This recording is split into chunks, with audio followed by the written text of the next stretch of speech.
So, welcome to Bor Thakur IS Academy. My name is Rohit Kumar. Today, we are going to discuss a most important news which is taken from the Indian Express and the Hindu और असम ट्रिब्यून्स। ये सबसे important इसलिए है क्योंकि आपके UPSC exam और खास करके असम पब्लिक सर्विस एग्जाम के लिए बहुत ही महत्वपूर्ण हो सकता है।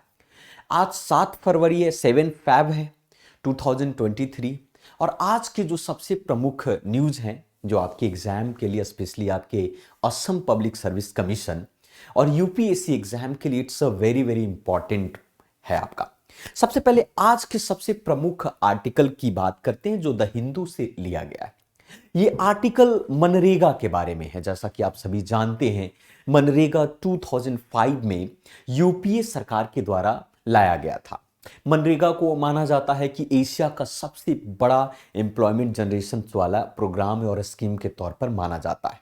मनरेगा जिसे आप Mahatma Gandhi national rural employment generation योजना और स्कीम्स के तौर पर आप जानते हैं, जिसमें सरकार जो है 100 दिनों तक रोजगार अर्थात एम्प्लॉयमेंट जनरेट करने की गारंटी देती है।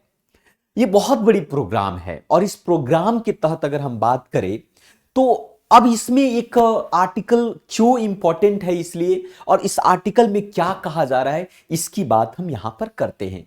सबसे पहले अगर हम बात करें आर्टिकल की बात करें तो आर्टिकल को आप यहां पर समझते हुए कि आखिर राइटर इस आर्टिकल में क्या कहना चाहते हैं। कहते हैं कि the demand of for MNREGA works is unmet. जो डिमांड है मनरेगा का, वर्कर जो जिस तरीके से काम का डिमांड है, कहा जा रहा है कि यह काम जो है लोगों को उतना मिल नहीं पा रहा है। अर्थात कहने का मतलब यह है कि थाउजेंड्स लोगों का काम है लेकिन मनरेगा वो काम मुहैया नहीं करवा पा रही है। कहा जाता है कि भाई 100 डेज के काम को गारंटी देने की बात कही गई है लेकिन ये इस स्कीम के माध्यम से ये नहीं मिल रहा है। तो सबसे पहले हम पढ़ेंगे समझेंगे। आपका नंदिता अजीत इनके राइटर है, research of assistant to Azim Premji university, साथ साथ में राजेंद्रन है। ये दोनों ने इस आर्टिकल को राइट किया है। समझते हैं कि आर्टिकल में आखिर है क्या। सबसे पहले पॉइंट तो ये है कि इस साल जो सरकार ने मनरेगा में बजट के दौरान में जो अलोकेशंस किया है कि मनरेगा के तहत करीब 60,000 करोड़ रुपीज उन्होंने अलोकेट किया है। 60,000 करोड़ रुपीज अलोकेट किया है, मतलब आप कह सकते हैं कि हमारे जीडीपी का मात्र 0.2% है। अब सवाल यह है कि माना जा रहा है कि जीडीपी के परसेंटेज के अनुसार से यह बहुत ही कम है, जो कि एक सर्वे के तहत अगर हम बात करें, खास करके अगर हम वर्ल्ड बैंक इकोनॉमिस्ट की बात करें तो उन्होंने कहा था कि जीडीपी के 1.6% अगर आप अलोकेशन होता है तो ये बहुत ही महत्वपूर्ण और बहुत ही इंपॉर्टेंट होगा, मनरेगा के डिमांड को फुलफिल किया जा सकता है। परंतु यहां पर 1.6% अब कही जा रही है वर्ल्ड बैंक के द्वारा, परंतु हमारे यहां जीडीपी का मात्र 0.2% ही आपको बजट के अलोकेशन बजट के तौर पर इसे दिया गया। जाहिर सी बात है कि डिमांड को फुलफिल नहीं किया जाएगा।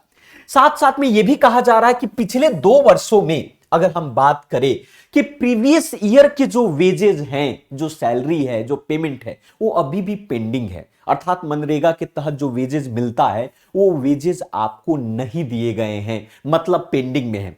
तीसरे पॉइंट यहां पर यह भी कहा जा रहा है कि MNREGA will be less than 45,000 crore, मतलब अगर बात किया जाए कि करीब 15,000 करोड़ ऐसे वेजेस हैं जो मनरेगा में लोगों ने काम किया, वो भी उन लोगों को पैसे नहीं मिला। अब यहां पर समझिए कि एक स्टेटमेंट दिया गया है people's action for employment guarantee and आपका नरेगा संघर्ष मोर्चा के द्वारा, जो कहा जा रहा है कि करीब 2.72 लाख करोड़ का एस्टिमेशन था, जो कि मिनिमम बहुत ही मिनिमम बजट है इस तौर पर, लेकिन इसकी डिमांड नहीं पूरी की गई। मतलब कह सकते हैं कि एज पर इसके अनुसार से 1.24 lakh crore can only generate, ये इतना अमाउंट मात्र जो है 40 दिनों के काम के लिए ही। मतलब सरकार ने कहा कि मनरेगा में आपको 100 दिनों का काम मिलेगा, लेकिन इतना अमाउंट जो है मात्र 40 दिनों के काम के लिए ही काफी होता है। तो इस पॉइंट ऑफ व्यू से भी इस चीजों को समझा जा रहा है। अब बात करते हैं यहां पर कि डिमांड, यहां पर टॉपिक में कहा गया demand driven law. Demand driven law का मतलब है कि जितनी डिमांड हो रही है उस डिमांड की पूर्ति नहीं की जा रही है। मतलब यह है कि मनरेगा एक डिमांड ड्रिवन लॉ है। कैसे भाई इस लॉ पर काम करती है कि मान लिया वर्कर को 100 दिनों की काम की आवश्यकता है, परंतु सरकार 100 दिनों का काम मुहैया नहीं करवा पा रही है, तो डिमांड तो है परंतु नहीं हो पा रही है। दूसरी पॉइंट यहां पर यह कह सकते हैं कि एवरी हाउस होल्ड, जितने भी घर हैं, सब में with in 15 days of demanding work है, परंतु सरकार इसको फुलफिल करने में आपको सक्षम नहीं है। इट्स तो यहां पर एक बात की जाती है, आप देखेंगे कि गवर्नमेंट के पास एक सॉफ्टवेयर है जहां पर मनरेगा के सारे हाउस होल्ड का डेटा यहां पर इंटर किया जाता है, जिसका नाम है management information system. Management information system एक सॉफ्टवेयर है मनरेगा के लिए, जहां पर वर्कर अपनी एंट्री करते, अपने डेटा को इंटर करते हैं। अब इस MIS के तहत कहा गया कि वर्क डिमांड सप्रेशन है, मतलब डिमांड कम है, लेकिन अगर एक सर्वे किया जाए यहां पर, लेकिन एक चीज है, एक तरफ कहा जा रहा है MISC कहता है कि डिमांड नहीं है, लेकिन एक तरफ यहां पर भी है कि 2019 और 20 से लेकर 2022-23 के बीच में करीब 2 करोड़ ऐसे नए जॉब कार्ड मनरेगा के तहत आपको इस MIS के अंदर में इंटर किए गए हैं। तो आप बताइए साहब कि अगर डिमांड नहीं है तो ये 2019-20 से लेकर 2022-23 के बीच में ये डिमांड कहां से आया? 2 करोड़ जो वर्कर है, न्यू जॉब कार्ड जो है क्यों इशू किए गए? मतलब डिमांड है, मतलब ये हुआ कि मैनेजमेंट इंफॉर्मेशन जो सिस्टम है वो सही डेटा नहीं दे पा रही है। एक बात तो यहां पर ये भी हम समझने के लिए किया जाता। तो क्या हुआ कि विद्वानों ने, जितने भी राइटर हैं, उन लोगों ने सर्वे किया। सर्वे में यह कहा गया कि उन्होंने 10 पंचायत रैंडमली लिया, खास करके ये करीब करीब 7 ऐसे राज्यों के, ये 7 राज्य असम हुए, बिहार हुआ, छत्तीसगढ़, झारखंड, कर्नाटका, केरल, वेस्ट बंगाल का 2019-20 के अंदर में, और उसके डेटा लिए गए। डेटा लेने के बाद उस डेटा का जब एनालिसिस होता है, उस डेटा का जब सर्वे प्रॉपर तरीके से होता है, तो उसमें यह पता चला कि 1400 ऐसे पंचायत हैं जिनके वर्कर 11.14 लाख वर्कर हैं। इट मींस 1400 पंचायत में, it means 11.14 lakh worker already हैं। मतलब यह कह सकते हो कि आपके पास डिमांड है, लेकिन आप उस डिमांड की फुलफिल नहीं कर रहे हैं। यहां पर एक बायसियन हायरार्की मॉडलिंग के आधार पर एक एस्टिमेशन किया गया कि एवरेज जो वेटेज पर्सन जो डे थे, खास करके 34% डिमांड है, मतलब कि जो वर्क का डिमांड 34% है। इट मींस 34% वर्क का डिमांड है, बट इस 34% वर्क के डिमांड को पूरा नहीं किया जा रहा है। It's not completing. Now national miss, यहां पर ये पॉइंट कहा जाता है कि नेशनल MIS रिपोर्ट इस बात को कहता है कि करीब 11% एंड 13% डिमांड है, बट यहां पर यह कहा जा रहा है इस रिपोर्ट के माध्यम से, बायसियन हायरार्किकल मॉडलिंग के माध्यम से, कि नहीं 34% डिमांड है। मतलब इट मीन सिंपली दैट कि MIS is trying to manipulate, MIS ने trying to suppress the actual data, actual data को सप्रेस कर रही है। तो इस को लेकर भी एक मुद्दे की बात यहां पर है। अब क्या हुआ कि और भी पॉइंट से चला जाए तो यहां पर एक 4 स्टेट स्टडी रिलीज की गई अक्टूबर 2020 में। एक हमारी यूनिवर्सिटी है अजीम प्रेमजी यूनिवर्सिटी, उन्होंने नरेगा के ऊपर और कॉड के ऊपर एक डेटा तैयार करती है, एक सर्वे करती है, और उसमें यह देखता है कि 2019 और 20 के दौरान जो है ये ज्यादातर high level of the demand रहे हैं, और वो हाई लेवल ऑफ डिमांड पूरा नहीं किए गए, है ना। इट मीन सिंपली उन्होंने कहा कि 39% of the household did not get a single day of the work despite to wanting 77 days of the on average, and those who get at least the 1 day of the work wanted to 64 days of the more worker. It means MIS is trying to suppress the data. MI has not giving to actual data what is actual demanding by a people of this country or worker. So ये point यहां पर ये चीजें समझने की जरूरत है, और इसको लेकर काफी चीजें बात की जा रही है कि मनरेगा को वहां पर ये नहीं। अब यहां पर स्टेटमेंट आती है रूरल डेवलपमेंट मिनिस्ट्री की। रूरल डेवलपमेंट मिनिस्ट्री ने कहा कि आई थिंक ये उन्होंने कहा कि लो डिमांड के पीछे कारण, low demand has resulted in budget cuts and but reality is opposite. यहां पर कहा गया कि what is the reason behind, इसके पीछे कारण क्या है कि आपने बजट क्यों कट किया। You have to pay to only 0.2% of the GDP, but world bank कहती है कि आपको कम से कम 1.2% देना होगा। तो इसके पीछे कारण क्या, what is the reason behind. तो उन्होंने कहा कि भाई डिमांड नहीं था तो इसलिए बजट को कट किया गया, बट सर्वे तो यही कह रहा है कि डिमांड बहुत ज्यादा है, आप डिमांड को फुलफिल नहीं कर रहे हैं। So for sake of transparency, the person day work simply demanded must be made a simply a readily to available for the each state. So ground report इस बात पर करती है। So यहीं पर है कि भाई अंडर फंडिंग हो, मनरेगा में लोगों को काम मिले प्रॉपर तरीके से, मिसमैनेजमेंट नहीं होनी चाहिए, ट्रांसपेरेंसी होनी चाहिए। ये सारा ओवरऑल आपके मनरेगा से रिलेटेड के आर्टिकल में चीजों पर बात की। तो ये मोस्ट इंपॉर्टेंट आर्टिकल है, इसे समझने की जरूरत है, मेंस में आपको काफी काम आएगा। अब बात करते हैं कुछ प्रमुख न्यूज पर जो आपके एग्जाम में प्रश्न के तौर पर बन सकते हैं। ये असम के से संबंधित है, आर्ट्स एंड कल्चर से संबंधित आप कह सकते हैं। यहां पर देख सकते हैं कि आपका हैलाकंडी है, हैलकंडी या हैलाकंडी जो भी प्रोनाउंसिएशन है इसको समझिएगा। वहां पर 2 days border festival get to underway near to Assam और मिजोरम बॉर्डर। असम एंड मिजोरम के बॉर्डर पर 2 दिनों तक एक फेस्टिवल सेलिब्रेट किया जाता है जिसका नाम है हैलाकंडी। हैलाकंडी ये festival have a objective to simply try to maintain tranquility and the brotherhood, peace maintain के लिए, भाईचारा बंधुता को बनाए रखने के लिए ये मेंटेन किया जाता है। हैलाकंडी किसके बारे में आप समझ सकते हैं। तो कहता है कि 2 days लॉन्ग बॉर्डर फेस्टिवल है आपके अंडरवे टुडे। अभिजीत नाग मिनी स्टेडियम है मणिपुर के अंदर में, हैलाकंडी डिस्ट्रिक्ट है वहां पर बॉर्डर मिजोरम का, वहां पर सेलिब्रेट किया जाता है। पिछले साल सरकार ने 3 days फेस्टिवल सेलिब्रेट करने की बात की थी असम और अदर 2 प्लेसेस स्पेशली काजीरंगा और तेजपुर के अंदर में। इस साल एक्सपेक्ट ये किया जा रहा है कि खास करके इनका ऑब्जेक्टिव ये है फेस्टिवल की स्लोगन इस साल की may peace and brotherhood to prevail. आसपास के जो नेबर स्टेट हैं, नेबर स्टेट, उनके बीच में भाईचारा बंधुता बनी रहे, ब्रदरहुड मेंटेन रहे, इसके लिए फेस्टिवल को सेलिब्रेट किया जाता है। इससे संबंधित आपके एग्जाम में प्रश्न और भी बन सकते हैं। जैसे एक प्रश्न बना था असम के अंदर में कि आपका अंबुबच्ची मेला जो है is celebrated in the month of every year. आप सबको पता होगा कि अंबुबच्ची मेला जो है असम में सेलिब्रेट किया जाता है। प्रश्न यहां पर यह पूछा कि किस महीने में, किस मंथ में, तो इसका राइट आंसर जून है। कि जून इसलिए है क्योंकि जो अंबुबच्ची मेला है एक एनुअल हिंदू मेला है जहां पर असम के गुवाहाटी में कामाख्या टेम्पल है। अब यह प्रश्न बन सकता है कामाख्या टेम्पल कहां पर है, तो असम के अंदर में है। तो वहां पर हर साल इस मेला का सेलिब्रेट किया जाता है मॉनसून के दौरान में, खास करके जून के महीने में, जून के मध्य में, जब sun transit to the zodiacs of the Mithun और when the Brahmaputra river is spat. इस दौरान तो एक प्रश्न बन सकता है ऐसे। उसी प्रकार से आपको उस फेस्टिवल पर भी प्रश्न पूछे जा सकते हैं आपके असम के स्टेट पीसीएस के अंदर में।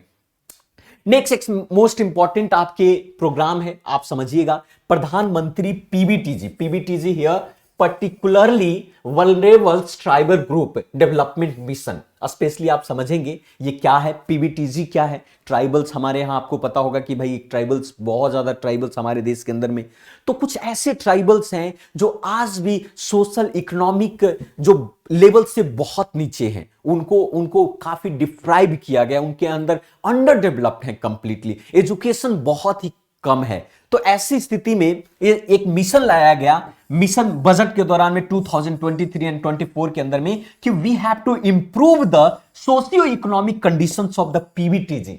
जो पीबीटीजी ग्रुप है, पर्टिकुलर वल्नरेबल्स ट्राइबल्स ग्रुप है, उनकी सोशियो इकोनॉमिक कंडीशंस को हम बेटर करेंगे, इंप्रूव्ड करेंगे। इसके लिए प्रोग्राम लाया गया, स्पेशली प्रधानमंत्री पीबीटीजी डेवलपमेंट मिशन लॉन्च किया गया।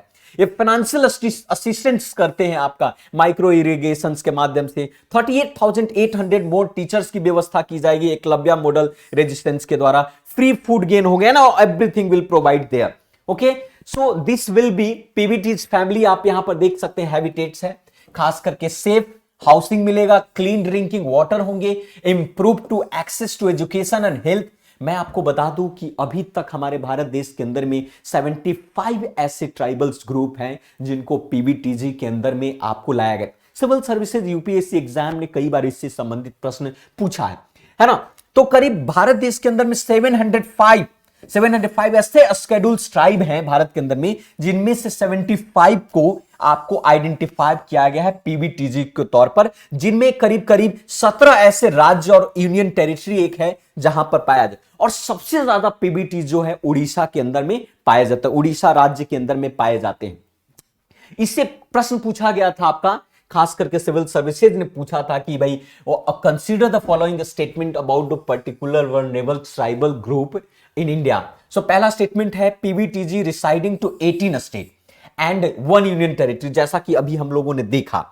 दूसरा स्टेटमेंट कहता है स्टैग्नेंट और declining the population is one of the criteria to determining the PBTG. And third statement is 95 PBTGs officially not.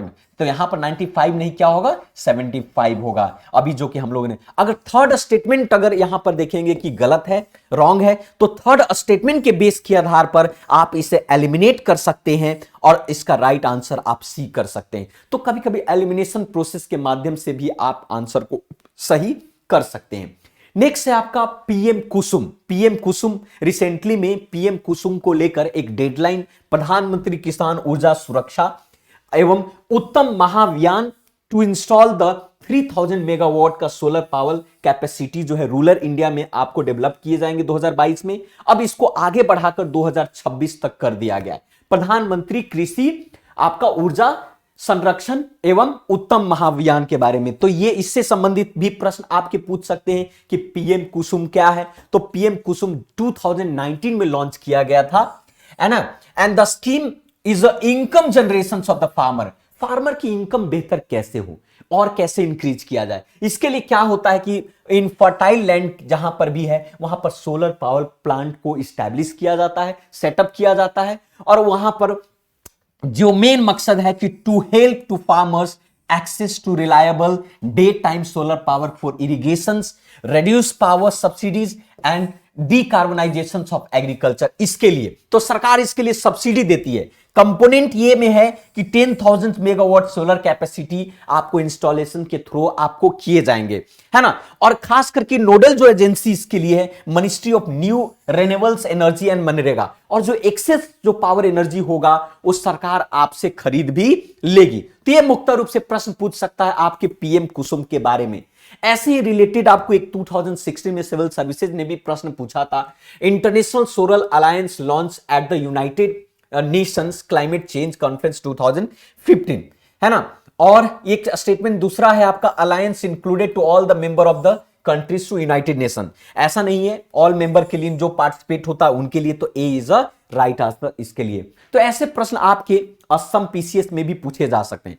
Assam से संबंधित एक और भी सबसे प्रमुख न्यूज यहां पर यह भी है कि sustainable finance related capacity building measure to be a discuss on today in G20 meeting in Assam. आप सबको पता होगा कि भारत के अंदर में G20 का सम्मेलन हो रहा है, मीटिंग हो रहा है। भारत इसका प्रेसिडेंट्स के तौर पर भारत इसको रिप्रेजेंट कर रहा है। तो असम के अंदर में, खास करके असम के सरकार के अंदर में, असम के अंदर में आपको ये जो सस्टेनेबल फाइनेंस वर्किंग ग्रुप की जो मीटिंग होगी वो गुवाहाटी में होगी। गुवाहाटी में आपको इंडिया के G20 प्रेसिडेंट्स है, आपको लग्जरियस होटल है गुवाहाटी के अंदर में, उसी गुवाहाटी में आयोजन होने वाला। तो आपके असम पीसीएस में प्रश्न पूछ सकता है कि सस्टेनेबल फाइनेंस वर्किंग ग्रुप जो है उसकी मीटिंग कहां पर हुई थी। इसका मेन मकसद होगा कि भाई how to improve supplement and a scale up to sustainable finance related to capacity building services, capacity building to ecosystem और financing toward to sustainable development will form to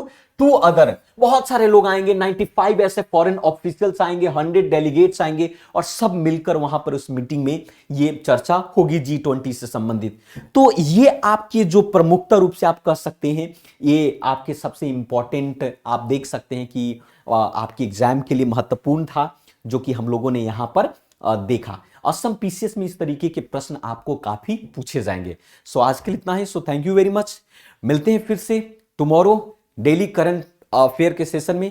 तब तक इस चैनल पर बने रहे, इस चैनल को सब्सक्राइब करें और बेल आइकन को प्रेस करें ताकि आपको नोटिफिकेशंस मिले और आप अपने एग्जाम को बेस्ट बनाएं। सो thank you very much for today.